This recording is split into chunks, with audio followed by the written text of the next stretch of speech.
Eyðieyjan á bylgjunni. Það var eitt partí í Mónakó sem ég komst ekki til að spila.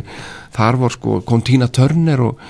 Little Britain var með eitthvað skemmtilega og svo framvegis, og ég meina, hvernig nenna þessar stelpur og þessar konur að vera að dressa sig upp eins og svo nýjáskvöld hvernig með einasta lögati, því þú veist spáði allar veisluna sem ég var ekki að spila í allar hinar, Þú varst ekki spilið með öllum? Nei, langt í frá, og